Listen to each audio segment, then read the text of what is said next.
मध्य प्रदेश के महाराज ज्योतिरादित्य सिंधिया की नामांकन रैली ने खूब सुर्खियां बटोरी थीं।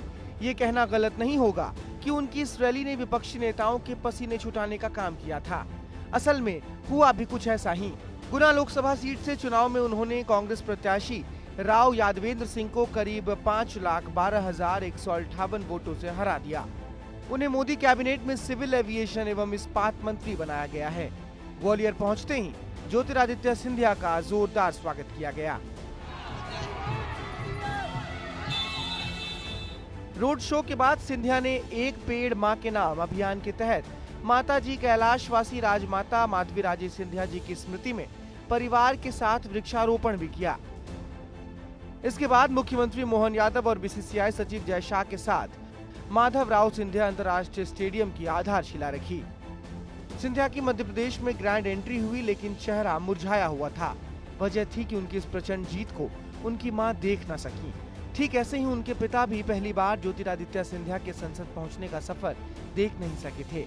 ज्योतिरादित्य सिंधिया की मां और पिता दोनों ही अब उनके साथ नहीं है, लेकिन आशीर्वाद ही समझें जो आज उन्हें फिर से प्रधानमंत्री मोदी की कैबिनेट में जगह मिल रही है। न सिर्फ प्रधानमंत्री बल्कि बुआ उमा भारती भी सिंधिया की तारीफ करते नहीं थकती हैं। तो वो अकेले मोदी जी से नहीं होगा, उनको सहयोगियों की जरूरत पड़ेगी। राम राज्य को लाने के लिए भगवान राम को सहयोगियों की जरूरत पड़ी थी, हनुमान की जरूरत पड़ी थी, लक्ष्मण की जरूरत पड़ी थी, गुरु वशिष्ठ की जरूरत पड़ी थी। सबने मिलकर के राम राज्य की स्थिति का निर्माण किया था।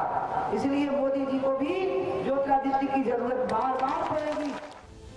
कभी कांग्रेस के कद्दावर नेता रहे ज्योतिरादित्य सिंधिया ने साल 2020 में बीजेपी का दामन थामा था।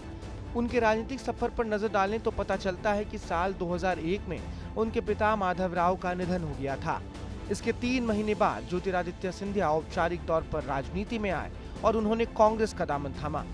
गुना में पिता की सीट पर भारी बहुमत से जीतकर संसद भी पहुंचे। 2004, 2009 और 2014 में ज्योतिरादित्य सिंधिया की गुना लोकसभा सीट से बम्पर जीत हुई।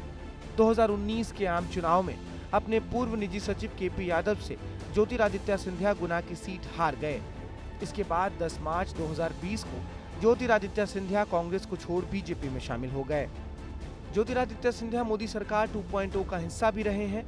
2020 में बीजेपी में शामिल होने के बाद सिंधिया राज्यसभा सदस्य बनाए गए थे, जिसके बाद उन्हें उड्डयन मंत्री बनाया गया और इस बार उन्हें टेलीकॉम मिनिस्टर बनाया गया है। ब्यूरो रिपोर्ट, विस्तार न्यूज।